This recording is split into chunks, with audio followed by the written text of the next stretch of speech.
Brilliant sunshine.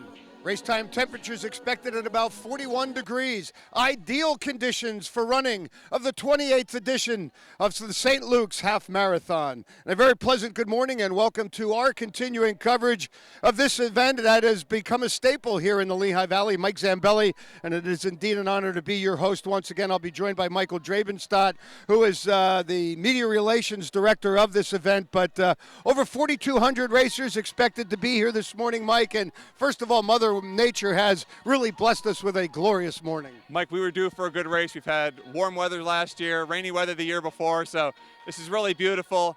Other than a couple of people that like it warm, this is perfect for runners today. Let's first of all talk about the number of entrants, 4,200 of them, and you actually had it closed at one point, reopened it. It's a great fundraiser to promote this sport in terms of the youth in our country. Well, we end up raising $30,000 to support youth running programs in the Lehigh Valley. We have more than 2,000 kids come out and take part in those programs, and the money goes toward that.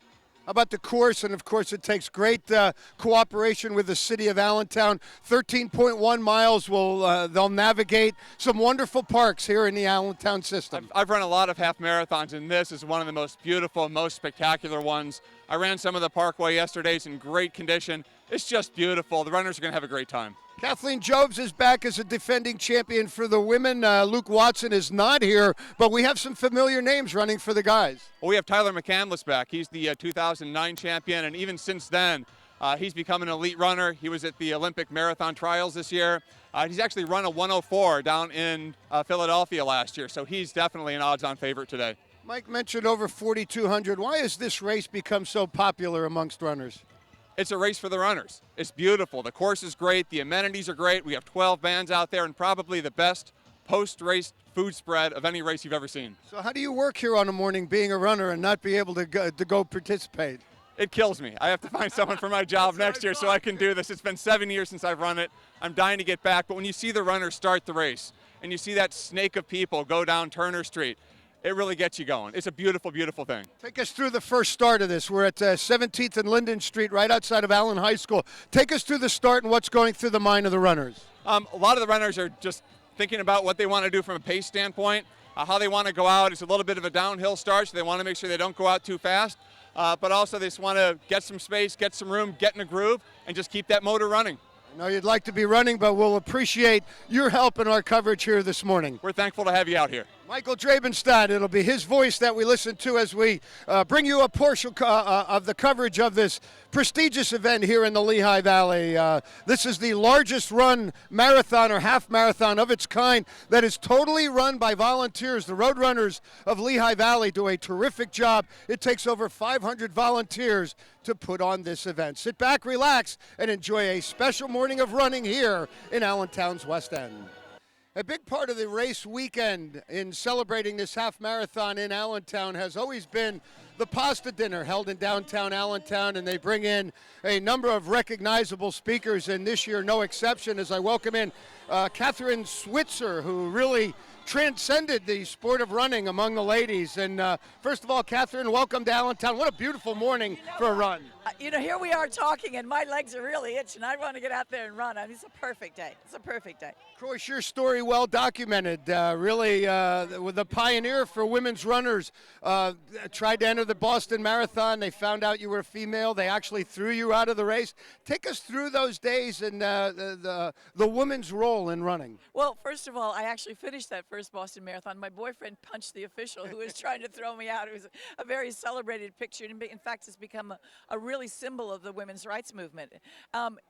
Women's running now has transcended running. It's become a social revolution, and the men in running have always helped us. It's been a fabulous movement forward. There's 60% of the field here now is women. There are more women runners now in North America than men, and I mean that's happened in my lifetime. So it is because it's such an empowering, health-giving, transformational experience. It's been wonderful. What does that mean to you to hear those kind of numbers, that 60% of the participants here are females? Well, it's really a fabulous thing, absolutely fabulous thing, and it's been wonderful for really society, for jobs, for everything. To your mark.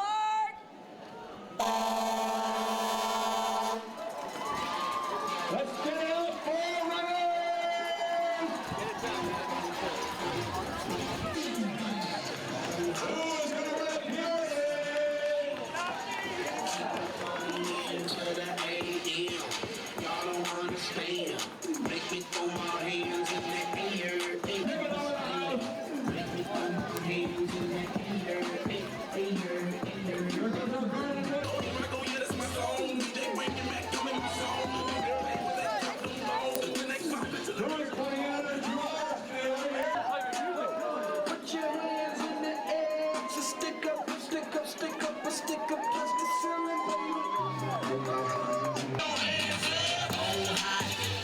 you, Team Lehigh out there.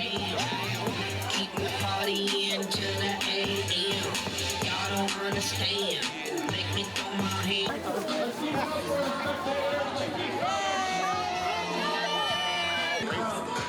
Spectators, you're welcome to join us now at the finish line, which is at Mayberry Club.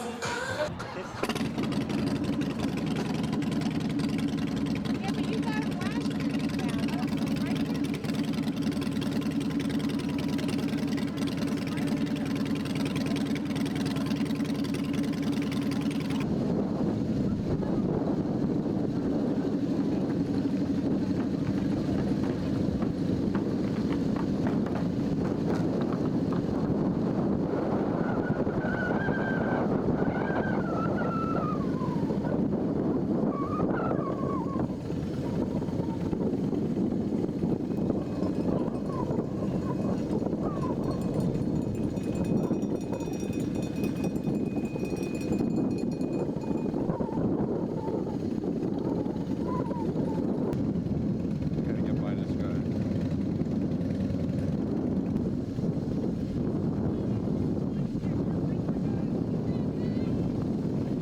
As we go left, they go straight.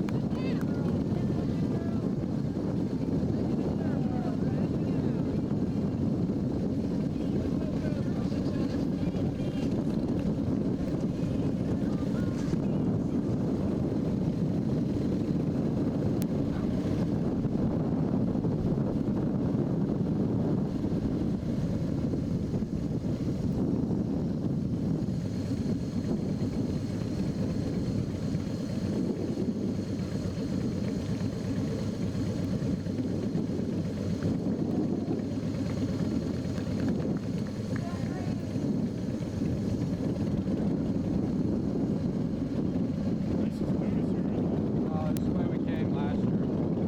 The 5K goes straight. These guys make the left on the odd. No. Nope. I remember the one year we followed them by accident.